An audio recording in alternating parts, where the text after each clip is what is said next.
have heard a joyful sound. Jesus saves, spread the gladness all around. Jesus saves, bear the news to every land. Blind the streets and cross the ways, onward 'tis our Lord's command. Jesus saves, Jesus saves.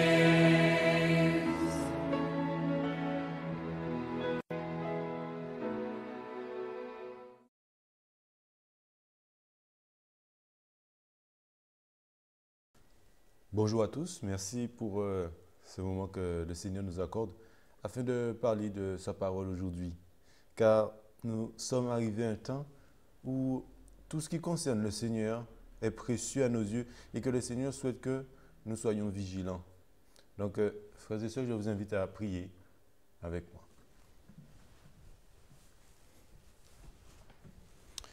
Père éternel, notre Dieu, je te remercie infiniment pour ce privilège que tu nous accordes ici, tous ici présents, de loin ou de près. Mais Seigneur, que tu puisses toucher les cœurs de chacune de ces personnes, afin qu'ils puissent savoir que dans le monde où nous sommes ici présents, eh bien, l'ennemi cherche à renverser tout ce que tu as établi. Mais toi, tu souhaites que nous demeurons fermes dans tout ce que tu nous as donné, notamment par le passé. Permets-nous d'être des réparateurs de brèches et de maintenir, de rester sur la plateforme que tu nous as donnée. Te demandons pardon encore pour nos péchés. Lave-nous dans le sang précieux de ton Fils, l'agneau, et nous te prions ton Fils Jésus-Christ. Amen.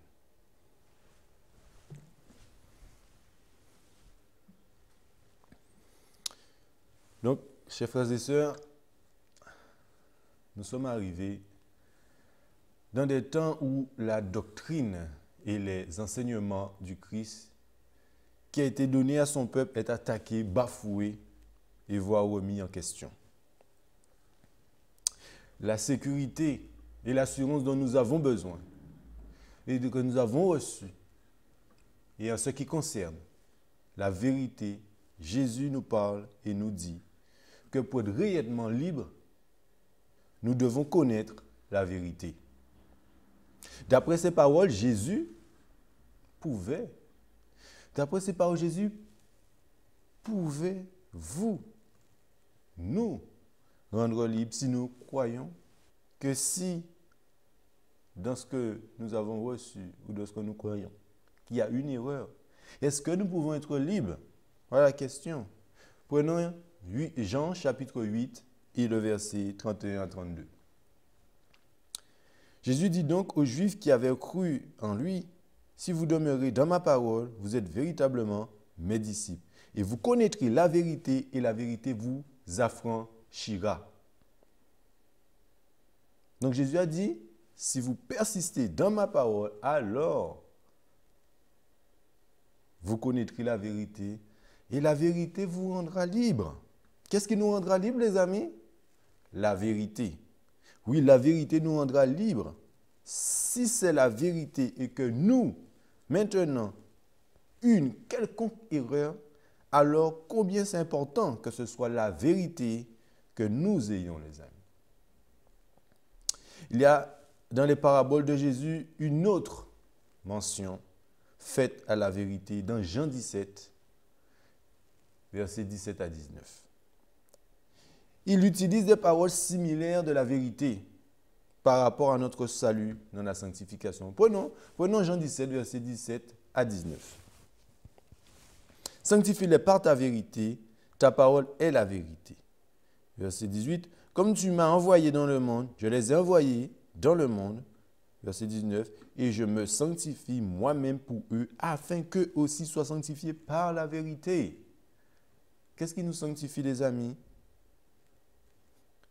Donc, pour être affranchis, qu'est-ce que nous devons avoir, les amis? Nous devons avoir la vérité. Et pour être sanctifiés, qu'est-ce que nous devons avoir? Nous devons avoir la vérité. C'est pour cette raison que l'apôtre Paul écrit à Timothée dans ses paroles. Timothée chapitre 4 et le verset 16. Prends garde à toi-même et à la doctrine, persévère dans ces choses, car en les faisant, tu te sauveras toi-même et ceux qui t'écoutent. Donc là, nous voyons qu'il y a des avertissements. Qu'est-ce qu'il dit? Prends garde à toi et à la doctrine, c'est-à-dire à l'enseignement que tu as reçu. Ensuite, il dit, persévère dans ces choses, maintiens-les jusqu'au bout. Tu te sauveras toi-même et ceux qui t'écoutent. Donc, il nous faut un fondement. Il nous faut un fondement bien enraciné dans notre âme. Parce que notre salut dépend, oui les amis, de la pure vérité. Pour un message comme Timothée, d'après cela, ceux qui écoutent le messager sont influencés par la vérité qui vient du messager. Ils seront sauvés en t'écoutant, dit-il. Ce sont là des paroles de l'Écriture, les amis. Pour être justifié et affranchi, la vérité est nécessaire. Qu'est-ce que Dieu dit à l'apôtre Paul, sachant cela? 1 Timothée chapitre 2 et le verset 4. Qui veut que tous les hommes soient sauvés et qu'ils parviennent à la connaissance de la vérité.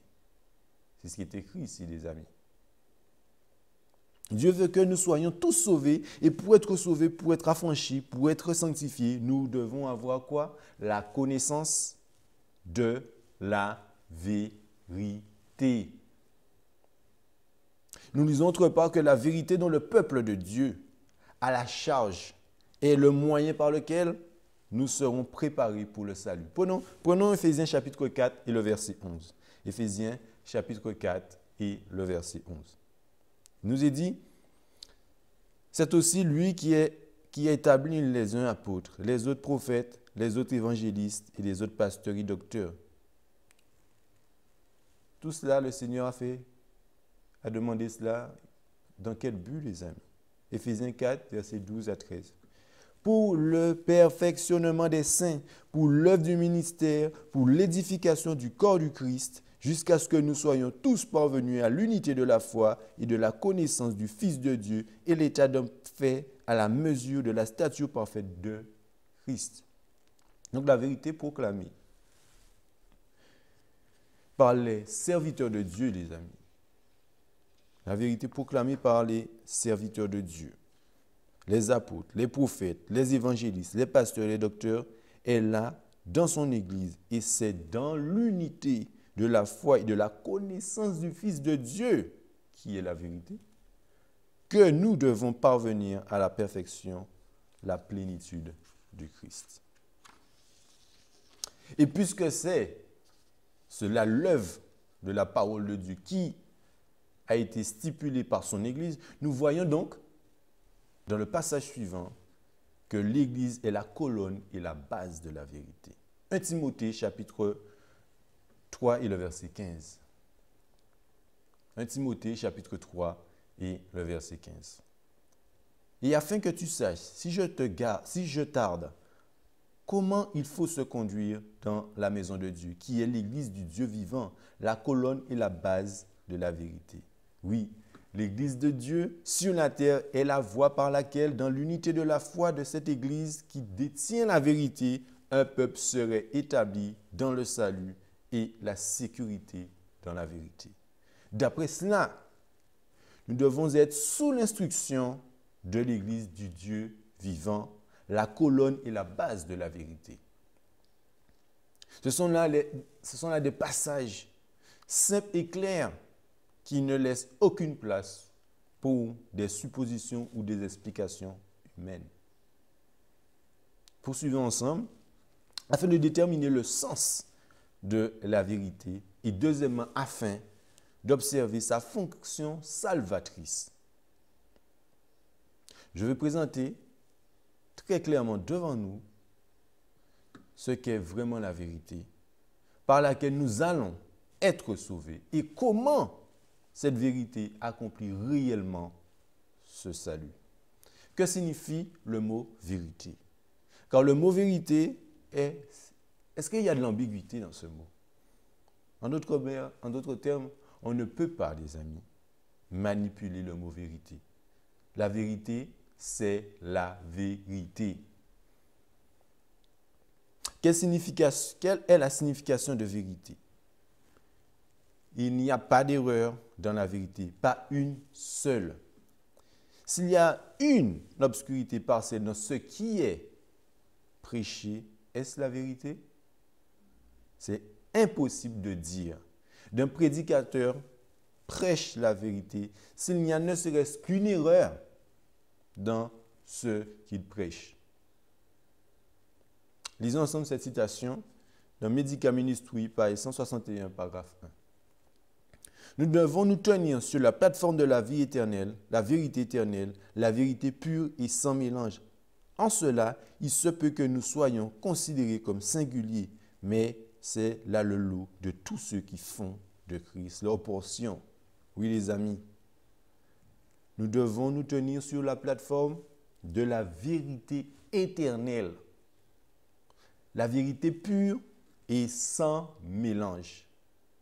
En d'autres termes, la vérité ne doit pas être mélangée ou corrompue. Nous devons être certains que nous tenons sur la vérité sans mélange. Donc, si elle est mélangée, les amis, est-ce là la vérité? Non. Avez-vous remarqué ce que dit le prophète? Regardez bien ce que l'Esprit dit au prophète. Si nous faisons cela, nous serons considérés comme singuliers. Je ne sais pas si vous l'avez remarqué, autant que moi, mais si vous proclamez la pure vérité et que vous vous tenez sur la plateforme de la vérité, vous allez être considérés comme quoi? Comme singulier.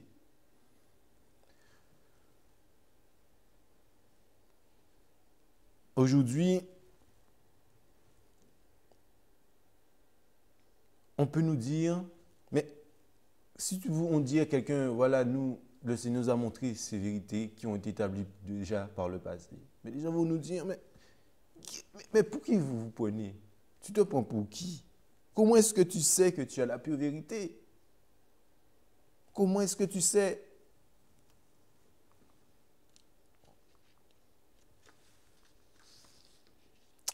Les amis, être singulier, c'est là le lot de tous ceux qui font le Christ leur portion.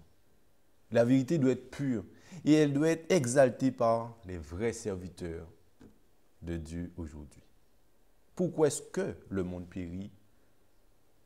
Howhite Calling, page 208, paragraphe 2. Le monde périt faute de vérité, faute d'une vérité pure et sans mélange. Christ est la vérité, ses paroles sont la vérité. Pourquoi le monde périt, les amis? Le monde périt faute de quoi? Faute d'une vérité pure et sans mélange. Oui, les amis. Donc, si on examine un petit peu l'œuvre des Jésuites, ils ont travaillé depuis le temps du début de la Réformation.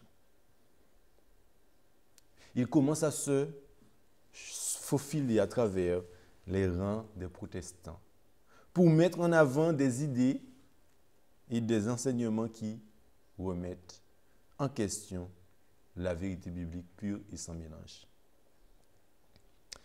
Pure, une vérité pure et une vérité absolue. Ils veulent mettre leur grain de sel là-dedans, les amis. Et voilà où nous sommes aujourd'hui. Et nous avons de nombreux et différents enseignements pervertis qui se font passer pour la vérité. Les prédicateurs des années 1800 étaient singuliers. Les adventistes étaient vus comme des personnes singulières. Ils ont été attaqués par toutes les différentes écoles de pensée. Mais ils sont restés très fermes, les amis. Amen. Remarquez ce que Sir White écrit au sujet de la vérité pure et sans mélange. Christian Education, page 187, paragraphe 3.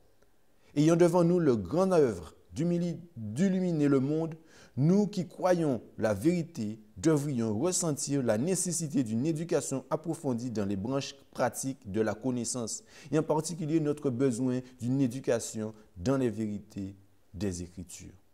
Des erreurs de tout caractère sont aujourd'hui exaltées comme la vérité. Donc si ces paroles étaient vraies à l'époque de Sir White, combien sont-ils vrais aujourd'hui? Des erreurs de tout caractère sont aujourd'hui exaltées comme la vérité. Ensuite, elle poursuit, et c'est notre devoir de sonder la sainte parole avec le plus grand sérieux afin de savoir ce qui est la vérité et d'être capable de la présenter intelligemment à d'autres. Jeunes gens, les jeunes gens ont besoin d'être éduqués et disciplinés à rester très fermes sur la plateforme de la vérité. Oui. Elle dit ensuite, nous serons appelés à faire connaître les raisons de notre foi. Nous devrons comparaître devant les magistrats afin de répondre de notre allégeance à la loi de Dieu. Le Seigneur nous a appelés hors du monde pour que nous soyons témoins de la vérité, et dans tous nos rangs, des jeunes hommes et des jeunes femmes devraient être formés pour les postes utiles et d'influence. On nous dit ici très explicitement que dans les années 80, 1800, comme Sir White l'indique, des erreurs de tout genre devraient être contrecarrées par des gens bien formés qui pourraient communiquer la pure vérité. Nous avons besoin d'être singuliers. Oui, les amis, dans un monde rempli de nombreuses idées différentes. Manuscrit Willers, volume 13, page 68, paragraphe 1. Voilà ce qu'il nous est dit. En ces derniers jours, c'est notre devoir de nous assurer de toute la signification des messages du premier, du deuxième et du troisième ange. Quel est notre devoir, les amis? Les messages du premier, du deuxième et du troisième ange sont tous unis et sont révélés dans le 14e chapitre d'Apocalypse du 6e verset jusqu'à la fin. L'évangile tout entier doit être proclamé dans tout le monde. Notre devoir, c'est de nous assurer de toute la vérité des messages des trois anges. Est-ce possible de se tenir sur la plateforme de la vérité pure et bien que vous soyez singulier de proclamer voilà la vérité? Je reprends. Est-ce possible de se tenir sur la plateforme de la pure vérité et bien que vous soyez singulier de proclamer voilà la vérité? Ces paroles sont très explicites, les amis. L'évangile tout entier, toute la vérité sans mélange. Oui. Pouvons-nous rester unis avec ceux qui ont été avant nous et reposer sur cette vérité sans mélange? Tout comme c'était la réalité du temps de Sir White, c'est encore pire aujourd'hui. Netbook, Leaflet, volume 1, page 110, paragraphe 7. Vous avez beaucoup de vérités, de précieuses vérités, mais mélangées à des suppositions. Vos vues extrémistes et votre langage intense détruisent souvent le résultat de vos meilleurs efforts. Si de nombreuses personnes venaient accepter les vues que vous présentez, à en parler et à agir en conséquence, nous assisterons à l'un des plus grands mouvements fanatiques que l'on ait jamais vu parmi les adventistes du 7e jour. C'est ce que veut Satan. Oui, les amis, il se peut que vous ayez de magnifiques vérités, qu'elle dit, et vous entendez cela parmi de nombreux cercles adventistes. Ils ont des aspects magnifiques de la vérité. Mais après, il y a des aspects d'erreur et de supposition. Et quand ces suppositions sont mélangées à la vérité, quel est le résultat? Les gens prennent cela pour la vérité et nous voyons ce que Satan veut à ce moment-là. Satan se réjouit bien plus du service que les bergers du troupeau lui rendent lorsqu'il présente la vérité mélangée à l'erreur que de celui qui lui rend les incrédules les plus effrontés. Sign of the Time, le 4 juillet 1900, paragraphe 8. Donc, qu'est-ce qui réjouit Satan?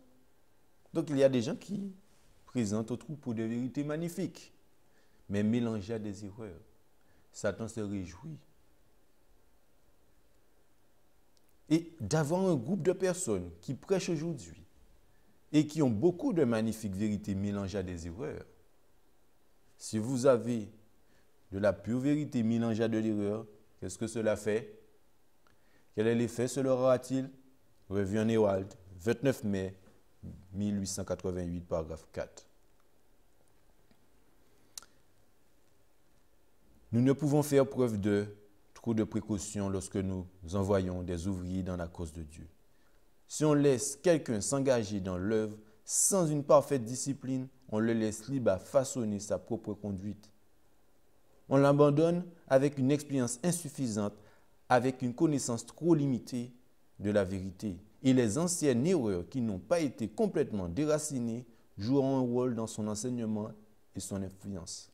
Sa trompette ne donnera pas un son particulier. La doctrine de la vérité sera mélangée à l'erreur et le résultat sera que ceux qui l'enseignent chériront l'erreur de la même manière qu'ils chérissent la vérité. Que chériront-ils? Ils pensent recevoir la vérité parce que la vérité est mélangée à l'erreur et ils chériront comme si c'était la vérité. Les gens défendent l'erreur parce qu'elle a été mélangée à la vérité. Et ils croient qu'ils sont sur la bonne plateforme. C'est triste. C'est une triste réalité, les amis. Lisons cette citation, Revue en Hérald, le 29 mai 1888, paragraphe 4 toujours. Ceux qui sont formés sous l'égide d'un tel éducateur ont besoin des efforts les plus patients et laborieux. Ce sera plus difficile d'atteindre et de corriger leur erreur que d'amener dans la vérité une compagnie hors des ténèbres d'une parfaite ignorance de la vérité. Cela aurait été mieux s'ils n'avaient jamais entendu ce mélange de la vérité à l'erreur, car alors la vérité, dans sa pureté, serait plus efficace pour réformer leur vie et leur caractère. Une personne qui a un mélange de vérité et d'erreur peut faire plus de mal que ce que de nombreuses personnes enseignent. Toute la vérité ne peuvent défaire et corriger. Revue en Hérald, le 29 mai 1888, paragraphe 4. Donc, s'il y a une erreur dans ce qui est enseigné avec la vérité, les gens sont dans une condition bien pire encore que s'ils venaient tout juste de quitter l'erreur pour la vérité. C'est pour cela que Satan est si satisfait. Il veut que les gens entendent la vérité mélangée à l'erreur, très similaire à ce que vous pouvez faire avec une parfaite casserole remplie de nourriture. Si vous mélangez un tout petit peu de poison dans cette casserole, remplie de nourriture pure, qu'est-ce que cela fait à cette nourriture pure? Cela transforme tout cela en poison, les amis. Tragédie des siècles, page 361, paragraphe 1. Elle dit ceci: nous pouvons dissimuler le poison en le mélangeant à de la bonne nourriture, mais nous ne changerons pas sa nature. Au contraire, il est rendu encore plus dangereux car il est plus susceptible d'être ingéré inconsciemment. C'est l'un des artifices de Satan de mélanger juste assez de vérité en mensonge pour le rendre plausible. Les amis, le peuple de Dieu qui a la vérité ne doit pas aller écouter les prédicateurs et les églises qui ont une partie de la vérité que nous avons avec en plus quelques erreurs. Sir White dit que nous ne devons pas les écouter parce que là-bas, la vérité et l'erreur sont mélangées d'une façon que ce sera dangereux. On nous dit explicitement ici que si nous mélangeons un petit peu de poison, un petit peu d'erreur de la vérité, cela transforme le tout en une mixture dangereuse. La vérité ne doit pas du tout être mélangée à l'erreur. Les amis, on peut voir, notamment sur l'île de France, qu'il y a un réveil. Mais quel est ce réveil? Quel est ce réveil, les amis? Car dans le peuple de Dieu, il n'y a pas d'erreur. Donc, dans le peuple de Dieu, premièrement, on peut regarder les 10 commandements, Exode 20. Tu n'auras pas trop d'autres dieux devant ma face. Donc, dans l'enseignement, au sein du peuple de Dieu, il n'y a pas d'erreur, les amis. Il y a une citation, elle explique des prophéties, nous explique que bien qu'au sein du peuple de Dieu, il y a des éléments défectueux. Là, on ne parle pas de doctrine, on ne parle pas d'enseignement, les amis. Peut-être on parle de caractère. OK? Au sein du peuple de Dieu, bien qu'il y ait des éléments défectueux, les amis. Mais ce que enseigne le peuple de Dieu est la vérité. Car Jésus est là, les amis. Jésus est au sein du peuple de Dieu, les amis. Jésus ne laisse aucune erreur car Jésus est la vérité. Donc s'il y a une erreur, Jésus ne peut pas être là, les amis. Car si une erreur vient à sa porte, Jésus suscite, interpelle un de ses enfants, toujours pour mettre en garde et éloigner ce piège au sein du peuple de Dieu. Car on sait par le passé que Jésus a toujours eu un peuple particulier. Maintenant, tous ses enseignements. Donc faites attention à tous ces groupes, les amis. Il faut aimer les gens. Qu'est-ce qu'il nous est dit? Il faut faire attention à ce qu'on entend et ce qu'on écoute, les amis. Ce mélange d'erreur et de vérité peut devient très dangereux. Très dangereux. Écoutez ce qu'il a dit dans Premiers Écrits, les amis. Page 124, paragraphes 2 et 3. Les différents groupes qui professent des croyances adventistes ont tous un peu de vérité, mais Dieu a donné toutes ces vérités à ses enfants qui sont en train d'être préparés pour le jour de Dieu. Il leur a aussi donné des vérités qu'aucun de ces groupes ne connaît ni ne comprend. Les choses qui sont scellées pour eux, le Seigneur les a révélées à ceux qui veulent bien voir et qui sont prêts à comprendre. Si Dieu a quelques nouvelles lumières à communiquer, qu'est-ce qu'il fera? Il la fera comprendre à ses enfants choisis et bien-aimés, sans qu'ils aient besoin d'aller se faire éclairer en écoutant ceux qui sont dans les ténèbres de l'erreur, les amis. Il m'a été montré combien ceux qui croient que nous avons le dernier message de miséricorde ont besoin de se séparer de ceux qui absorbent chaque jour de nouvelles erreurs. J'ai vu que ni jeunes ni vieux ne devraient assister à leurs réunions, car c'est mal de les encourager, ainsi alors qu'ils enseignent des erreurs qui sont un poison mortel pour l'âme et enseignant comme des doctrines des commandements d'hommes. Si Dieu nous a délivrés de telles ténèbres et de telles erreurs, nous devrions tenir ferme dans la liberté dont il nous a rendus libres et nous réjouir dans la vérité. Cela déplaît à Dieu lorsque nous allons faire quoi? Écouter l'erreur sans y être obligés, car à moins qu'il ne nous envoie à ces réunions où l'erreur est imposée aux gens par la force de la volonté, il ne nous gardera pas. Les anges cessent de veiller sur nous. Nous sommes abandonnés au coup de l'ennemi, livrés à l'obscurité et affaiblis par lui et la puissance de ces mauvais anges et la lumière autour de nous est contaminée par l'erreur. Nous avons les vérités qu'il possède. C'est ce qui est écrit, les amis. Mais nous avons aussi d'autres vérités qu'il ne possède pas. Donc nous devons rester sur la plateforme de la vérité que nous avons et que nous savons être la vérité. Oui, la vérité mélangée à l'erreur, c'est la même chose que le poison mélangé à la nourriture, à la bonne nourriture. Counsel on Shabbat School Work, page 33, paragraphe 1. les opinions des collaborateurs ont peut-être une grande valeur pour vous, mais vous ne devriez pas compter sur eux sans avoir aucune idée précise à vous.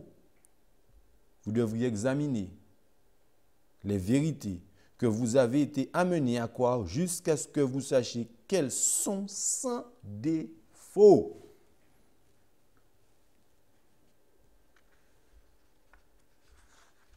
Vous devez les examiner jusqu'à ce que vous sachiez qu'elles sont sans défaut, les amis. Ensuite, elle dit, vous perdez beaucoup lorsque vous n'amenez pas à la loi et au témoignage chaque point de foi auquel vous croyez, car vous ne voyez pas et n'appréciez pas la vérité telle qu'elle est. Oh, si seulement tous nos jeunes pouvaient apprécier le privilège que Dieu a donné, c'est sa volonté que vous alliez à la source de toute lumière et receviez l'illumination de son esprit, car elle sera donnée à tout humble chercheur de la vérité. Et alors vous saurez que l'esprit et la parole s'accordent et vous saurez que vous savez ce qu'est la vérité. Ensuite, elle dit, quelle assurance nous donne cette connaissance? Vous pouvez alors parler avec puissance et proclamer ce que vous avez appris comme étant la vérité, sachant que vous n'avez pas suivi des fables composées avec artifice.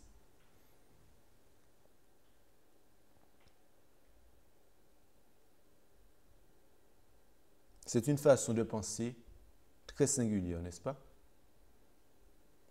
C'est cela le lot de ceux qui se tiennent sur la plateforme de la vérité, les amis. Ils seront ridiculisés parce qu'ils prêchent l'assurance que ce qu'ils prêchent est la vérité absolue. Mais ce ne sont là les paroles du témoignage de Jésus. Pouvons-nous voir que nous vivions aujourd'hui dans ce triste dilemme? Aujourd'hui, il y a tellement de confusion que j'entends les gens sous l'influence de tous ces différents enseignements qui sont communiqués aujourd'hui dire: est-ce que c'est vraiment important? Avez-vous déjà entendu ça? Ou avez-vous été tenté de dire ça? Est-ce vraiment important que nous fassions tout correctement? Avez-vous déjà entendu quelqu'un dire cela? Avez-vous déjà été tenté de dire cela? Est-ce que c'est vraiment important que j'ai parfaitement raison? Du moment que nous avons Jésus, du moment que nous avons la sanctification du Saint-Esprit, ce n'est pas grave si nous n'avons pas parfaitement raison. Voilà ce qu'on peut entendre aujourd'hui. Laissez-moi tout d'abord vous orienter vers certaines vérités absolues que nous pouvons avoir aujourd'hui et par lesquelles nous n'avons pas à trembler sous la confusion et à dire: est-ce vraiment important? Avec ce que nous avons lu jusqu'ici, il est clair que c'est important ce qu'est la vérité, parce que la vérité va nous sauver. L'esprit de prophétie nous donne l'assurance qu'il y a une vérité sans mélange à laquelle nous pouvons nous accrocher. C'est cela notre seule assurance. Et j'en ai fait ma sécurité. J'espère et je prie que nous puissions tous nous rassembler sous cette sécurité.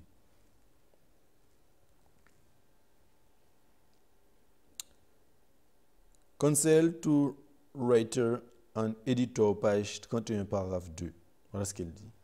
Laissez les pionniers identifier la vérité. Quand la puissance de Dieu témoigne de ce qu'est la vérité, cette vérité doit demeurer à jamais la vérité. Aucune supposition ultérieure contraire à la lumière que Dieu a donnée ne doit être nourrie. Je reprends. Laissez les pionniers identifier la vérité. Quand la puissance de Dieu témoigne de ce qu'est la vérité, cette vérité doit demeurer à jamais la vérité. Aucune supposition ultérieure contraire à la lumière que Dieu a donnée ne doit être nourrie. En d'autres termes, ce qui est fermement établi, nous ne devons pas revenir après et examiner et dire: bon, peut-être. que. Est-ce que c'est exactement à 100%? Aucune supposition ultérieure ne doit être nourrie, elle dit. Jésus-Christ dit, aucune supposition ultérieure ne doit être nourrie par sa messagère. C'est une vérité absolue à laquelle vous pouvez vous accrocher. Ensuite, elle dit, des hommes s'élèveront avec des interprétations des Écritures qui sont pour eux la vérité, mais qui ne sont pas la vérité. Dieu a donné la vérité pour ce temps comme un fondement pour notre foi. Il nous a lui-même enseigné ce qu'est la vérité.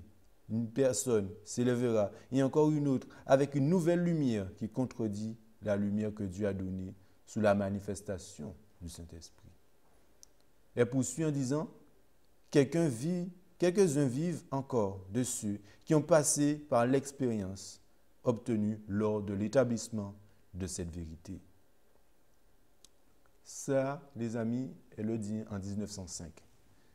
Elle dit qu'à cette époque, quelques-uns vivaient Elle dit cela en 1905. Elle dit qu'à cette époque, quelques-uns vivaient encore de ceux qui avaient passé par l'établissement de cette vérité. Elle poursuit en disant, dans sa grâce, Dieu a épargné leur vie afin qu'ils répètent encore et encore, jusqu'à la fin de leur vie, l'expérience qu'ils ont faite, comme l'a fait l'apôtre Jean, jusqu'à la fin de sa vie. Il faut que les portes-étendards qui ont été sombrés dans la mort parlent à travers les réimpressions de leurs écrits. Oui, les amis, nous devons prendre les écrits de nos pionniers, de ceux qui sont morts sur cette plateforme de la vérité, et ils continueront à parler. Ne laissez personne vous raconter des bobards, les amis. Ces personnes ont été inspirées par Dieu, les amis. C'est Dieu qui les a conduits, c'est Dieu qui a fait que nous sommes ici présents, les amis. Parce que nous voulons garder et rester sur cette plateforme que Dieu leur a donnée par le passé, les amis. Poursuivons. Elle dit, il m'a été dit que c'est ainsi que leurs voix doivent être entendues et ils doivent porter leur témoignage jusqu'à ce qu'ils constituent la vérité pour ce temps. Wow. Ensuite, elle dit, nous ne devons pas recevoir les paroles de ceux qui viennent avec un message qui contredit les points particuliers de notre foi. Ils rassemblent un tas de passages bibliques et les emplissent les uns sur les autres comme preuve des théories qu'ils affirment. C'est ce qui a été fait à plusieurs reprises au cours des 50 dernières années. Bien que les Écritures soient la parole de Dieu et qu'elles doivent être respectées, toutefois, si l'application qu'on en fait déplace un seul pilier du fondement que Dieu a soutenu pendant ces 50 dernières années, cette application est une erreur grave. Est une grave erreur.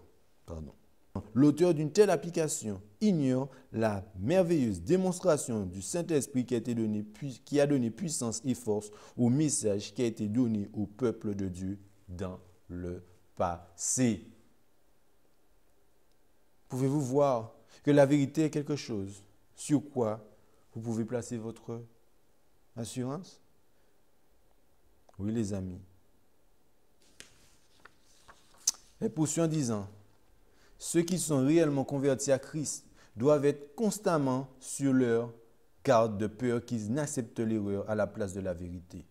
Ceux qui pensent que cela n'a pas d'importance, ceux qui croient en matière de doctrine, tant qu'ils croient en Jésus-Christ, sont sur un terrain dangereux. Il y en a à certains qui croient qu'ils seront tout aussi acceptables à Dieu en obéissant à une autre loi que la loi de Dieu, en satisfaisant à d'autres conditions que celles qui a été spécifiées dans l'Évangile, comme s'ils obéissent à ses commandements et qui se conformaient à ses exigences. Mais ils se font de graves illusions, et à moins qu'ils ne renoncent à leur hérésie, ils ne se mettent en harmonie avec ces exigences, ils ne peuvent devenir membres de la famille royale. Christ triomphant, page 235, paragraphe 4. C'est fondamental, n'est-ce pas? C'est ce qu'on appelle du fondamentalisme. Vous avez déjà entendu le pape François parler à ce sujet, les amis. Dans le monde d'aujourd'hui, c'est quelque chose que l'on méprise. Il faut qu'on soit un peu plus accommodant. Nous dit-on qu'on doit être plus ouvert, etc. Ne soyez pas si dogmatique sur un certain sujet. D'après les révélations de Dieu que nous voyons ici, je vais rester dogmatique, les amis. Oui, c'est mon choix. Et j'espère que c'est votre choix.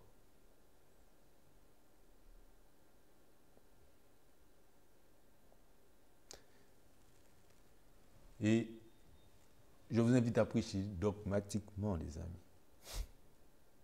Je ne sais pas si ça se dit. Les dogmes sont des enseignements fermes, arrêtés et immuables. C'est ce que les pionniers avaient. Et c'est ce que nous devons communiquer. C'est ce que la parole de Dieu nous dit. Si nous avons quoi que ce soit qui soit différent de cela, nous sommes sur un terrain mortel. Tragédie des siècles, page 648, paragraphe 1. La vérité et la gloire de Dieu sont inséparables. Il nous est impossible, avec la Bible à portée de main, d'honorer Dieu par des opinions erronées. De nombreuses personnes prétendent que cela n'a pas d'importance, ce que quelqu'un croit, pourvu qu'il mène une vie honnête. C'est un oxymore. Oui, les amis, c'est un oxymore. Et poursuit en disant, mais la vie est façonnée par la foi. Si la lumière et la vérité sont à notre portée et que nous ne mettons pas à profit le privilège de l'entendre et de la voir, c'est comme si nous la rejetons. Nous choisissons les ténèbres au lieu de la lumière, les amis. Donc cela n'a pas d'importance. Ce que je crois. Tant que je mène une vie honnête. Pouvez-vous voir l'oxymore dans cela? Comment est-ce que votre vie peut être honnête si vous ne croyez pas à la vérité, les amis? Jésus est la vérité. C'est la vérité qui détermine notre vie, les amis. La vie est façonnée par la foi. Maintenant, nous allons examiner de très près combien la vérité est absolue et que nous avons vu quelle assurance nous pouvons avoir qu'il a bel et bien une conclusion dogmatique à ce qu'est la vérité. Examinons comment ma vie peut être façonnée par ce que je crois. Donc, quelle est la fonction de la vérité?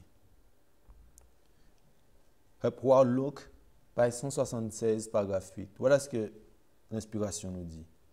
Vous avez besoin d'une assurance intelligente en la parole de Dieu. Cette parole est la règle de nos actions. Vous ne devez pas rester longtemps à dire « Que dois-je faire ?» Les amis, combien de fois qu'on dit cela? Que dois-je faire? Elle poursuit, la première question pour vous, c'est que dois-je croire? Croire ce qui est juste, c'est faire ce qui est juste. Christ a donné sa vie afin qu'il vous soit possible d'être participant de sa nature divine, les amis. Et voilà la magnifique histoire de l'expiation. Je dois croire ce qu'est la vérité pour que ma vie soit gouvernée par cette vérité. Ce n'est pas simplement pour dire, maintenant, je connais la vérité. Et s'en arrêter là. La vérité, si nous l'avons correctement, doit façonner, diriger nos actions. Si nous ne l'avons pas comme il faut, comme elle se doit d'être détenue, les citations suivantes seront-elles notre expérience? Si je n'ai pas la vérité comme il faut, ferai-je expérience de ce que nous allons lire maintenant? Vous verrez combien l'effet de la vérité est important. Horheit Calling, page 208, paragraphe 7. La vérité qui est dans le cœur n'est pas une lettre froide et morte. Ce n'est pas juste quelque chose que l'on débat, les amis. Il y a une abondance de joie dans la vérité. Oui, les amis, quand vous perdez la joie, quelle peut être la raison?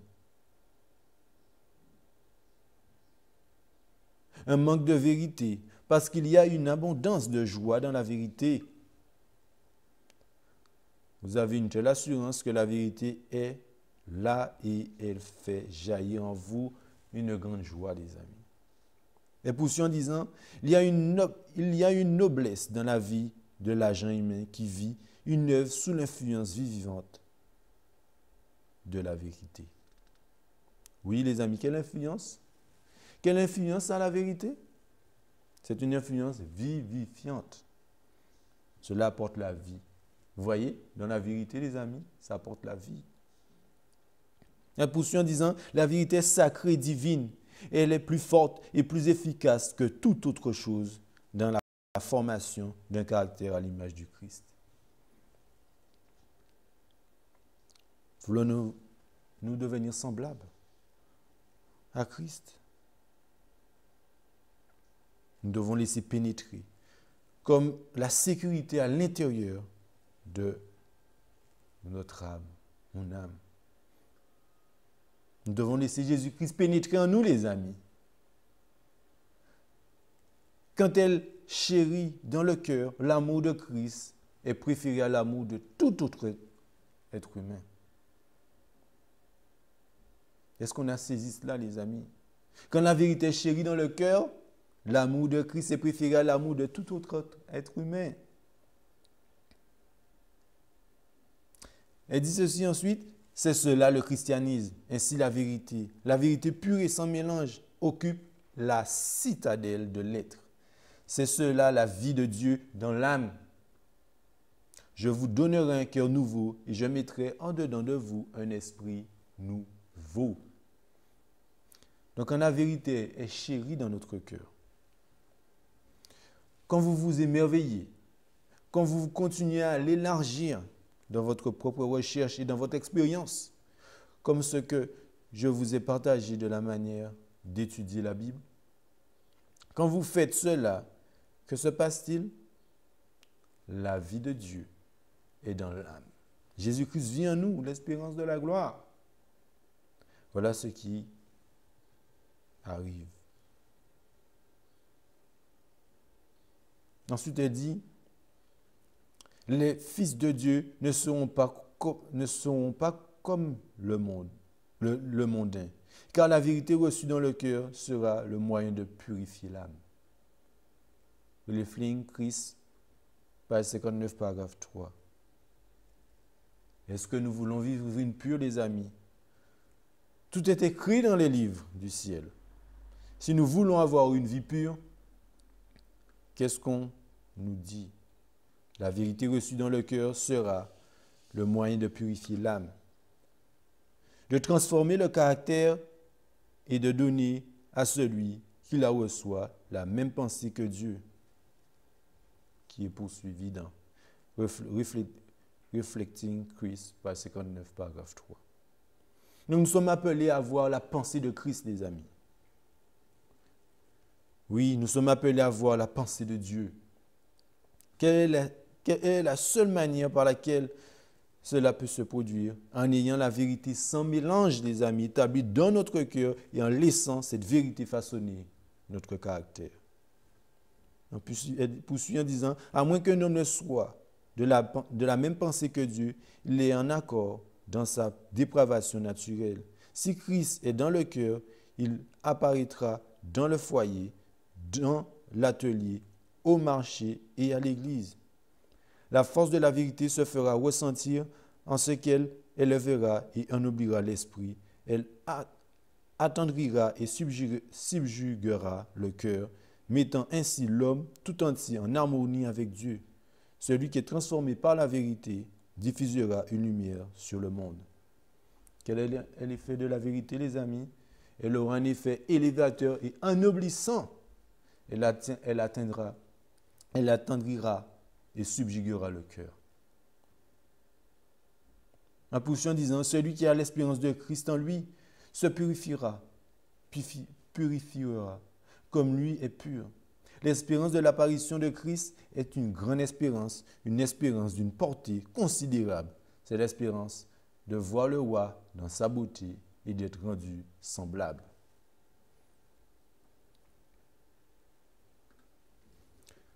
Oui, les amis.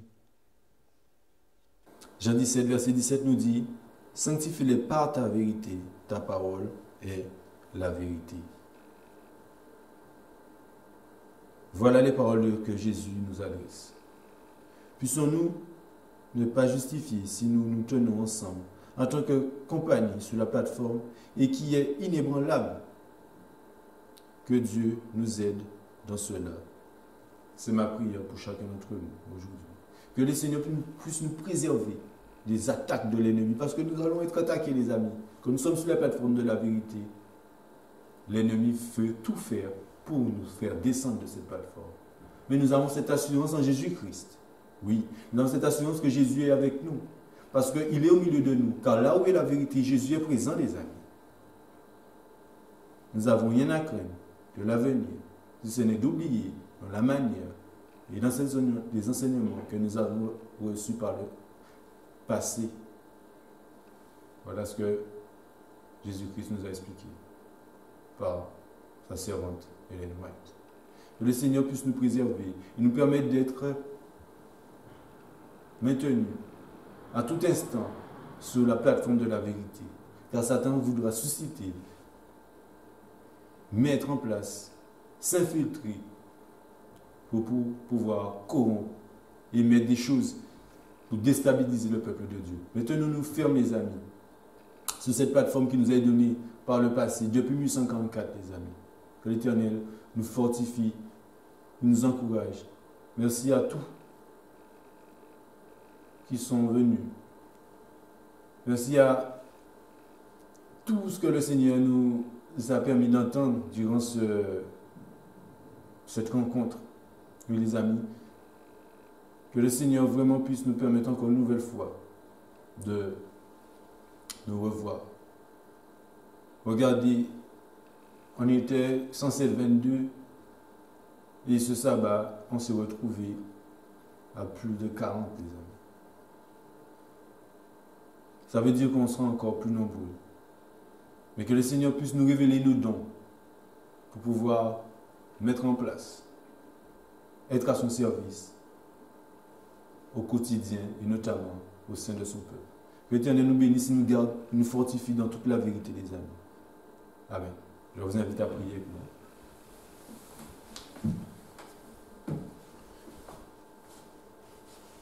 Merci Père éternel, notre Dieu, pour ce privilège que tu nous as accordé de voir, de parler de ton Fils Jésus-Christ qui est la vérité, le chemin et la vie.